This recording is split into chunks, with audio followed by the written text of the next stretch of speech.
Dan apakah teman-teman di sini siap untuk kita lanjut diskusi? Namun sebelum itu saya akan perkenalkan diri saya terlebih dahulu. Perkenalkan, nama saya Alfiron.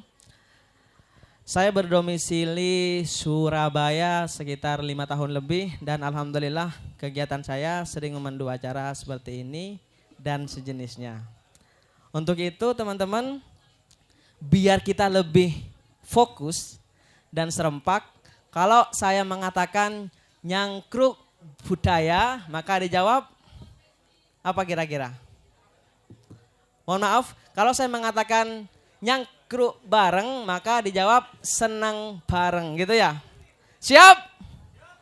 Oke, saya coba dulu suaranya. Nyangkruk bareng. Kuda lumping. Oke, sebelum saya panjang lebar, Mbah Effendi sudah pernah. Mas, apa Mbah? Ini sesuai dengan Mas Dedi loh. Mas Jofendi sudah pernah bertemu dengan beliau berdua, Mas? Sudah bertemu di YouTube, Manjasan dan juga Aitaz. Come from Bandung dan Probolinggo. Oke, siap untuk membukanya, Mas? Oke, sebelum membukanya bisa perkenalan dulu dong biar lebih cair suasananya. Siap? Silakan. Nuwun sewu, Kang. Rahayu Sugeng Dalu sedaya semuanya. Sebenarnya lebih pas itu dipanggil Mas. Memang Mas Dedi itu memang angel. Nuwun sewu, Kang. Saya kalau bahasa Jawanya itu ketiban sampur ya. Ketiban sampur dihubungi dengan Mas Dedi. Sudah lama sebenarnya. 1 tahun menghilang. Tahu-tahu kemarin untuk mengawali doa. Kebetulan kami bergelut di dunia seni macapat. Kalau di Bandung, kalau di Jawa Barat namanya Cikawiran. Oh iya. Nah, nyuwun sewu, saya akan membawakan macapat Santi Puji yang selalu kami lantunkan, yang kami tembangkan ketika sebelum memulai kegiatan acara budaya. Baik di Sidoarjo, di sekitar Surabaya, begitu Kang.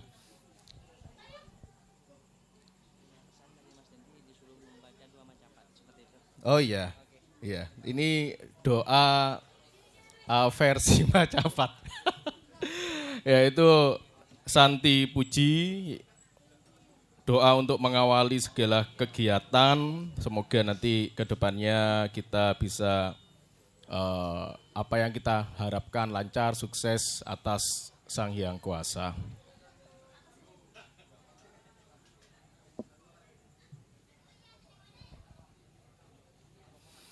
Kyo manunggal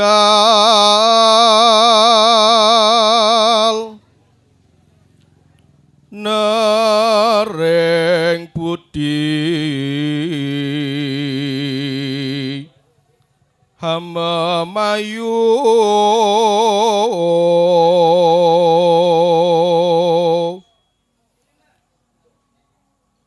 harajaning sagung tu madi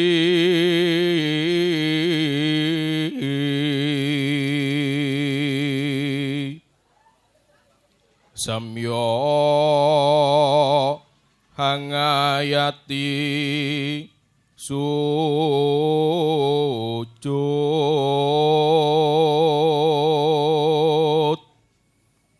srana mahas ing sepi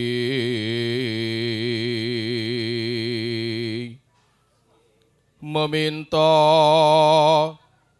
sinugrahaning yang manon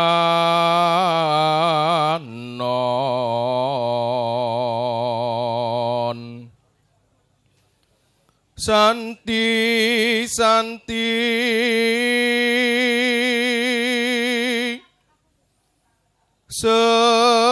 Santi hastuti konjo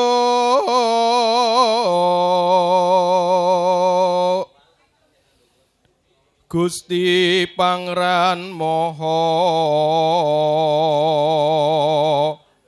suci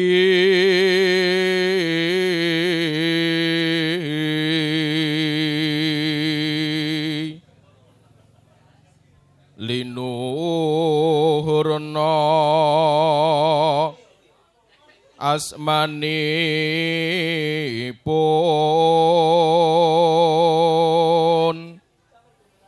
langgeng ing lami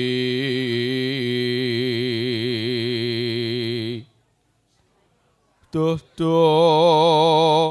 mustikaning ayom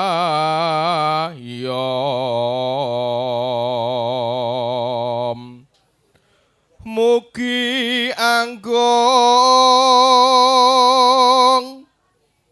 tinebihna ing bebendu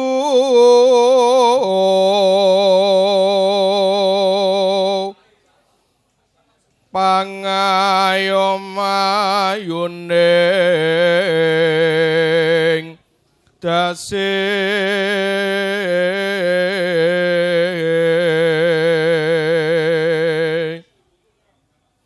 rumentohna sih kang agung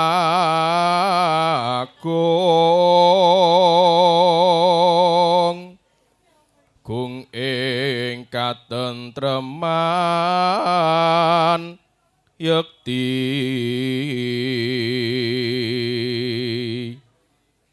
kabegjan ingkang sejatos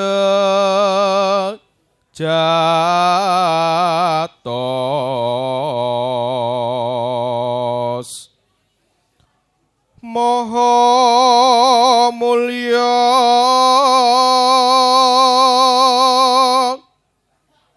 pangungsen tentrem ing kalbu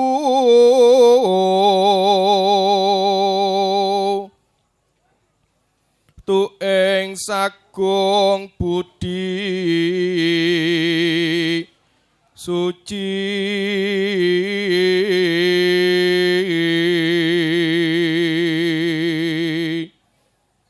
midangetna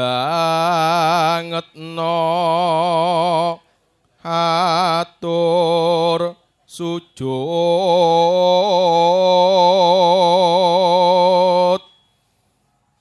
panyuwun kawula tasih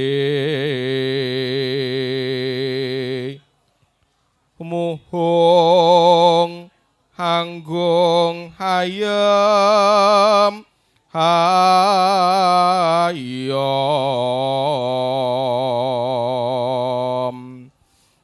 nuwun matur nuwun rahayu sugeng dalu. Saya kembalikan ke Mas MC. Matur nuwun. Untuk itu beri give applause sekali lagi dong. Woo!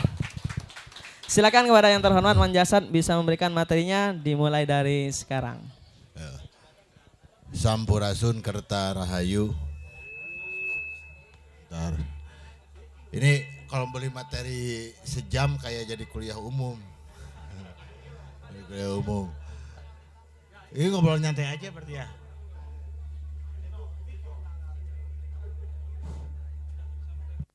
Cek ya.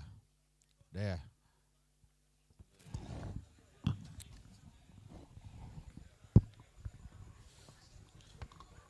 Ya, tadinya saya pengen sedikit presentasi ilmiah, tapi nggak dikasih tahu juga, biar lebih enak. Mendingan ya udah cerita aja.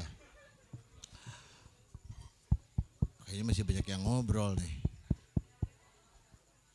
Gimana nih? Ini mau dimulai, teman-teman?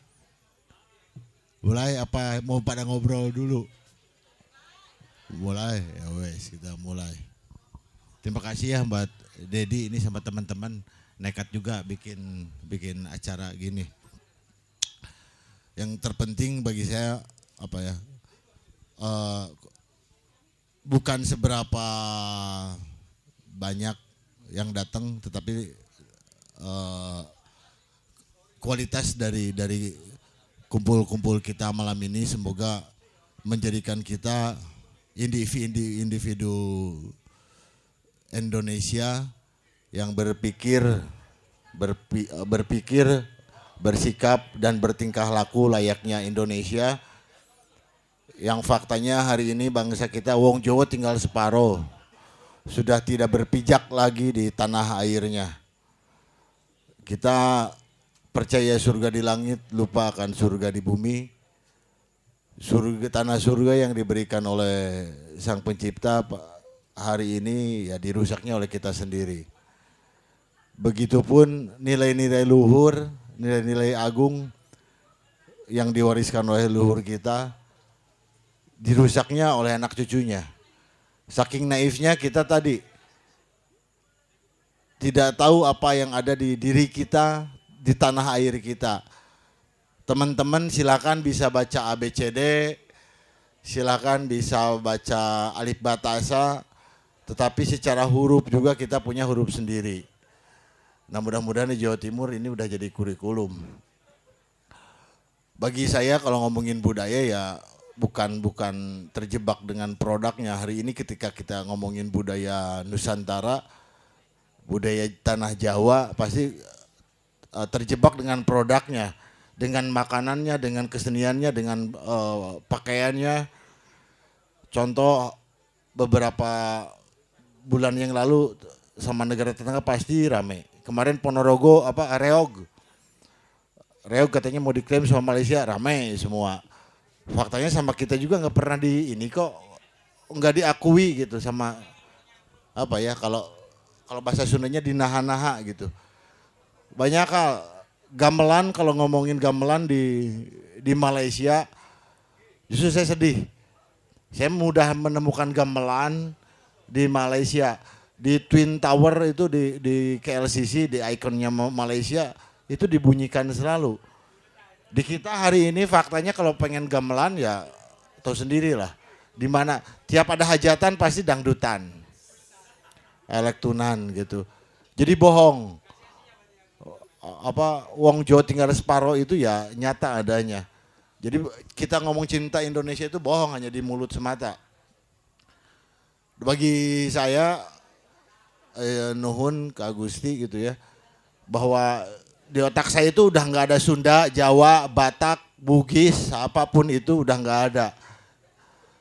Ketika kita ngomongin ajarannya, yang paling parah sampai hari ini digoreng terus masalah perang bubat misalnya antara Sunda Jawa. Di sini pengen nanya saya, ada yang percaya perang bubat? Angkat tangan. Udah enggak percaya. Ini kan yang berantem masalah perang bubat Sunda Jawa itu, saya ingin nanyain pernah enggak baca naskahnya, naskah Kidung Sundayana. Ketika pernah lihat naskahnya, baca, paham tidak, terus yang nulisnya siapa? Harus kritisnya ke sana. Faktanya kan kultur masyarakat di Pulau Jawa itu sama, cowok nyamperin cewek, laki-laki ngelamar ke wanita. Ini masa perempuan gitu nyamperin ke sini jauh-jauh dari sana, dan dia Pitaloka itu bukan bucin gitu, bukan anak-anak, bukan cabai-cabean lah. Iya itu sebagainya tokoh besar gitu, bukan cabai-cabean. Itu nggak masuk akal dari sana. Nah, ini yang harus kita perjuangkan bersama, bahwa apapun itu sukunya, secara value kita sama aja. Kalau boleh jujur, ini tadi saya sedikit ngobrol. Di dunia hari ini kita punya masalah yang sama, same virus but different cover. Dengan 3 ajaran besar di dunia yang masuk kemana-mana dan faktanya bikin berantem. Mau di sini kayak mau di Eropa gitu. Nggak usah disebutin secara spesifik, ntar jadi rame lagi. tentang banyak hal itu. Contoh kayak beliau kan agamanya Bhairawa, kalau saya belajar. Nah, ngomongin Bhairawa disesatkan. Banyak hal lah. Ketika kita nyajen, ngomongin sajen juga di brandingnya, di TV gitu. Pasti ngasih makan hantu. Kalau hantu makan ya boker bau ya. Nggak masuk akal juga. Jadi tujuan sajen yang semestinya mulia ini dibelokkan. Di brandingnya tuh ngasih makan hantu, ngasih makan genderuwo, kuntilanak dan lain sebagainya. Pernah nggak di otak kita dipertanyakan, dipakai gitu, kenapa hantu di kita miskin semua? Ketika diwujudkan itu pasti pocong, kuntilanak, yang gitu-gitu jelek semua. Tetapi ketika berbicara hantu-hantu impor gagah. Ketika divisualkan. Tiongkok hantunya masih keren ya walaupun gitu pakaiannya. Eropa gagah. Di Amerika ada hantu baru zombie gagah. Di kita ada hantu baru suster ngesot ya miskin gitu. Tanpa sadar kita didoktrin secara visual bahwa kita itu seolah-olah bangsa yang miskin. Dari mulai hantu-hantunya. Indonesia yang kaya ini ya tadi saya nitip ke teman-teman jangan sampai dikerdilkan oleh anak cucunya oleh kita-kita. Kalau bagi saya pribadi kekayaan budaya Indonesia ini bekal saya melangkah hidup keseharian dan juga kebanggaan saya ketika berada di luar. Jadi musik metal itu hanya gerbang sebetulnya. Gerbang bagi saya untuk kembali menjadi orang Indonesia. Saya cerita sedikit tahun 98, 99 di otak saya mikir kalau saya main musik metal pengen kayak teman-teman di Amerika gitu, di Eropa selamanya saya jadi follower. Makanya saya mau alap lagi menjadi orang Indonesia. Belajar, mau alap jadi orang Indonesia. Tahun 2012 2002 Bandung Berisik coba dengan pakaian Sunda terus nyetel intro Kendang Pencau meskipun awalnya menjadi gejolak di internal. Bikin acara Bandung Dead Fest dicombine dengan acara budaya gitu. Pro kontra awalnya. Tapi lama kelamaan menjadi gerbang kembali teman-teman terutama di Jawa Barat untuk menggali apa yang telah diwariskan oleh leluhurnya. Tidak hanya secara kekayaan bermusiknya atau passionnya, tetapi nilai-nilai yang ternyata di kita tuh udah segala ada. Ketika ngomongin kemanusiaan, kita udah ngomongin kemanusiaan secara universal. Ketika ngomongin tengkorak-tengkorakan, di kita sudah dari dulu artinya banyak yang tengkorak-tengkorak. Ketika ngomongin horn ups gini, di kita harusnya udah gini dari dulu. Ternyata leluhur kita udah death metal dari sononya gitu. Bahkan ketika ngomongin teknik vokal, mau vokal black metal, mau death metal gitu, kita nggak usah nyari jauh keluar. Di tanah kita juga banyak. Saya belajar ke dalang dan lebih komplit gitu teknik vokal di dalang ternyata. Makanya bekal-bekal tersebut, nyun sewu, thanks God gitu, terima kasih. Jadi ketika semesta ini mengarahkan saya untuk bertemu dengan teman-teman di berbagai negara ini menjadi suatu bekal kekuatan. Kebanggaan saya menjadi orang Indonesia. Bahkan kalau lebih dalam lagi, apa yang ada di kita, kalau ngomongin ancient civilization, dengan teman-teman di Skandinavia itu ya banyak kesamaan. Secara filosofi walaupun beda penyebutan. Misalnya kalau di Viking ada Thor Hammer. Secara filosofi ketika berdiskusi sama aja dengan kujang. Jadi ancient civilization ini yang ternyata dihancurkan oleh New World Order. Oleh katanya orang yang modern tapi modernnya keblinger. Kita makin modern itu sekarang malah makin dijauhkan dengan tanah airnya. Dan orang juga banyak yang nyaman belajar itu jelas berguru ke seseorang bertemu langsung, kalau enggak baca bukunya, baca naskahnya. Sekarang banyak orang yang pintar mendadak belajar di YouTube. Mau berbicara agama, mau berbicara budaya, ngajinya yang ngaji di YouTube gitu. Yang kalau kita kritis itu sumbernya dari mana gitu kejelasannya. Kan kalau berguru itu ya langsung tetap juga ketemu orangnya, baca naskah-naskahnya gitu. sampai hari ini tuh yang apa yang kita tuh apa ya kalau memasuki peradaban yang tidak beradab. Bahkan kita ngecap leluhur kita itu kan animisme, primitif, seolah-olah calon neraka lah gitu semuanya. Padahal kita sesungguhnya hari ini yang hidup hari ini sangat primitif, sangat tidak beradab, peradaban yang tidak beradab dengan apa keyboard warriornya, dengan jempolnya yang bisa seenaknya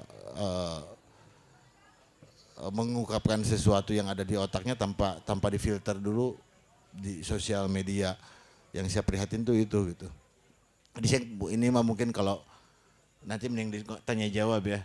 Ini pembukaan aja lah dari saya, mending nanti kita dialog ngobrol tanya jawab aja. Biar jelas mau pengennya ngobrolin apa gitu. Mau ngomongin asmara ayo gitu. Ngomongin terserah nanti ya. Terima kasih, mungkin dari saya segitu dulu sebagai pembukaan. Mungkin nanti tanya jawab aja, ngobrol santai. Kalau gini kesannya saya kayak lagi audiensi di DPR RI ini. Siap. Turunkan harga. Turun harga minyak. Ayo, pakai minyak kayu putih. Ayo, monggo lah. Oke, Matur suwun. itu sekilas informasi dan juga keilmuan yang telah dipaparkan oleh Mas Manjasat ya kepada kita semua sebagai budayawan dari Jawa Barat. Assalamualaikum warahmatullahi wabarakatuh. Om Swastiastu, Rahayu untuk semuanya. Sebenarnya yang diomongkan Mas Manjasat udah komplit, jadi saya menambahkan aja. Perihal identitas di dalam perkesenian, khususnya di musik metal itu sendiri. Saya menganggap ini adalah sebuah bentuk kedaulatan. Jadi seperti halnya sebuah negara, kedaulatan itu ke dalam dan keluar. Begitu juga dengan musik. Selama ini kita punya bendera Indonesian Metalhead, Indonesian Death Metal, Indonesian Black Metal. Cuma itu hanya sebuah bendera gitu yang harusnya kita bisa mengeksplor lebih jauh menggunakan pentatonis Sunda, pentatonis Jawa atau pentatonis Bali yang bisa kita expose lebih luas dan itu menjadikan ini loh Nusantara memiliki integritas secara musik gitu. Seperti contohnya pakem-pakem kalau di luar mereka punya mayor minor, di kita punya selindro pelok atau pakem-pakem lirikal seperti yang Mas tadi ucapkan di sini, kidungkan di sini ada macapat, ada dandang gulo, ada sinom, ada durmo. Itu bisa luas kalau kita mengeksplor itu kedaulatan kita secara metal, secara musik lebih mungkin ini loh Indonesia, ini loh Nusantara gitu. Dan itu menurut saya perlu digalakkan yang dimana kita menumbuhkan kesadaran, menumbuhkan kecintaan seperti yang tadi Mas Man bilang, kita harus cinta dulu gitu. Dalam rangkuman besarnya kita harus cinta dulu, jangan mudah terprovok untuk leluhurmu gini, dari contoh hantu-hantunya gini, nggak keren. Padahal kita bisa mengeksplor itu dengan nggak hanya sebatas kejawen itu kalau diimplementasikan dalam black metal itu menjadi yang pocong atau yang gini gitu, enggak juga sih sebenarnya, walaupun saya enggak pro juga enggak kontra dengan hal itu, tapi masih banyak hal lain yang bisa diekspos. Contohnya kalau di dalam Kabirawan sendiri ada Pangiwe, itu sisi-sisi yang sebenarnya bisa diekspos untuk dark side-nya black metal gitu. Karena kalau kita dari root ya, kita ngomongkan black metal, root black metal, karena saya kebetulan berkecimpung di black metal. Black metal sendiri di era pertama, di eranya si Venom ketika memunculkan black metal, new wave of British heavy metal, mereka dominan dengan speed, dominan dengan heavy metal. Lalu era kedua ketika ini banyak tumbuh di Norwegia dan Swedia, mereka mulai melakukan perombakan musik yang lebih ke simfonik, lebih ke war, bestial. Lalu kenapa kita takut mengeksplor?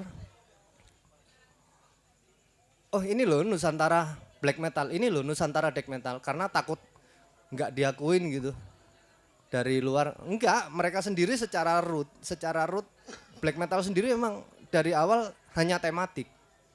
Nggak ada yang ceritanya black metal harus scream, ya enggak. Behemoth, Belbegor ya enggak scream. Kalau tematik harus satanis, ya enggak. Ada yang bahkan paganis, ada yang naturalis. Harus seperti ini, harus seperti ini. Karena kalau kita selamanya menjadi follower, kita hanya menjadi pembeli produk mereka. Tapi kita menjadi hamba, nggak akan percaya diri kalau suatu saat kita bakal, oh kita bisa loh menciptakan sebuah wajah sendiri, sebuah wacana sendiri, sebuah karya seni yang memiliki nilai-nilai yang mencerminkan kita gitu. Karena kalau kita ngomong tematik lagi, lyrical themes di black metal di Eropa, mereka mengenal satanis. Dark side itu adalah lawan dari Tuhan. Sedangkan di Nusantara enggak. Penguasa alam gelap sama penguasa alam terang ya tetap ilahi, tetap Gusti. Jadi kita memiliki ruwa bineda, sisi hitam dan sisi putih, dan itu enggak bisa kita mengadaptasi dari luar terus kita dicekokin. Oh, ini harus gini, yang true harus gini, yang enggak true harus gini, enggak. Kita punya kearifan sendiri kok di dalam tematik, baik itu yang sisi gelap yang kita expose gitu. Jadi kalau saya sendiri meneruskan dari Mas Man tadi, harus bangga lah dari apa yang khususnya di musik metal, kita harus bangga dan kita harus oke, kita nggak perlu jadi follower terus gitu. Kita bisa kok, kita punya kebudayaan yang adiluhung yang ini perlu diekspos sebelum orang lain mengklaim atau bahkan menganggapnya sebagai pelabelan dari mereka. Contohnya seperti ketika di section mengangkat Mahakali atau Impalet Nazaren mengangkat Ugra Karma, atau dari si Cult of Fire dari Rotting Christ juga. Mereka bangga dengan budaya-budaya kita yang sebenarnya itu ada di sekitar kita gitu. Ada benar-benar ada di sekitar kita gitu.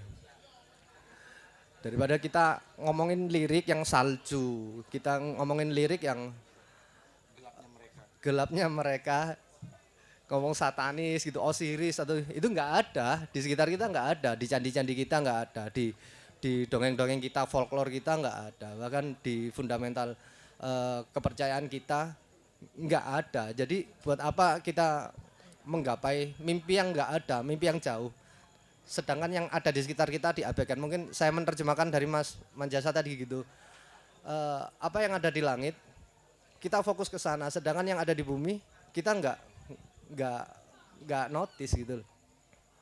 Mungkin untuk sementara gitu dulu biar bisa biar bisa tanya jawab, biar bisa nambahin. Nambahin dulu lah.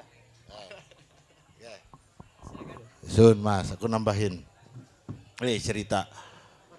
Kenapa dalam bermusik metal kita harus punya identitas kenusantaraan, punya rasa Indonesia yang kuat. Bahwa hari ini di Indonesia mau tidak mau, suka atau tidak suka, musik metal itu menjadi new mainstream. Yang dulunya underground itu ya, sekarang udah kebalik. metal iku ono nang apa ya? Nang dari pesisir pantai sampai puncak gunung saya nemuin pokoknya baju yang berakar-akar. Yang akar-akar ini jahat. Udah di mana-mana ini. Nah, permasalahan kita satu, tidak percaya diri terhadap bangsanya, hanya mau jadi follower. Bahwa mau tidak mau kita tuh saling terintegrasi ya. Kita tinggal di sini. Tapi kan satu dunia, satu bumi yang sama. Nah,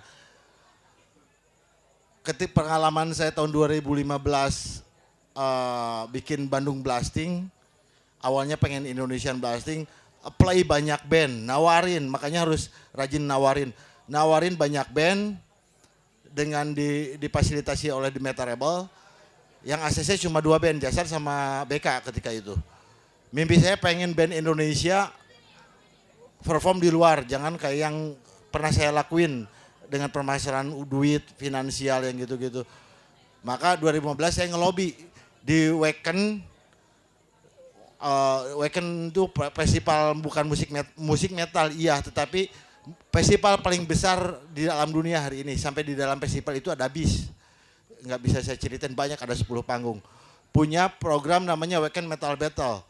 Mikir saya, ini satu peluang juga buat manggung di sana buat teman-teman, meskipun battle gitu, saya nggak suka battle kalau mau jujur. Tapi yang penting gimana anak-anak biar manggung di Eropa, wes gitu. Gimana caranya? Dari 2017 bisa dapat lisensi buat bikin Wacken Metal Battle di Indonesia, dan saya juga dipilih jadi perwakilan Asia, juri Asia buat di globalnya. Nah, yang juara-juara di Wacken Metal Battle itu pasti yang band ini juri udah sepakat semua tanpa janjian. Yang ada tes negaranya yang kuat. Nah, di kita pertama B-side Swedia banget, generik. Down for Life yang keduanya, yang kemarin terakhir Taring. Jadi kan ngapain mereka mending milih band Swedianya gitu. Kalau kayak Taring mending milih band New Yorknya dari Amerika gitu, lebih ini. Ini terlalu generik. Makanya kalau mau eksplorasi secara musikalitas, mau dari musiknya, mau dikawinkan pentatonis diatonis gitu, atau dari liriknya yang kayak Negral Behemoth, dia pernah minta ajak buat pengen muter-muter di Pulau Jawa, pengen touring. Dia baru kesampaian di Bali aja. Kenapa nggak saya bawa ke Pulau Jawa? Saya takut nanti atok-atoknya yang ada di candi kita, anak-anak kehilangan stoknya keduluan sama mereka. Dan iya faktanya udah banyak band-band luar yang ngangkat dari kita, Ugra Karma, terus kemarin si Rotting Christ juga sama gitu. Mengangkat dari ada yang ada di kita, dieksplorasi. Nah, kitanya sendiri sebagai pemiliknya yang sah gitu, pewaris yang sah dari leluhur kita ini yang bego gitu, nggak mau mengeksplorasi, nggak pede terhadap identitasnya. Justru ketika kita mengeksplorasi apa yang ada di tanah air kita, ini menjadi kontribusi positif di dunia musik di global. Ada rasanya sendiri. Segitu dulu mungkin kalau dari saya, Mas. Mangga silakan kalau ada yang mau tanya jawab.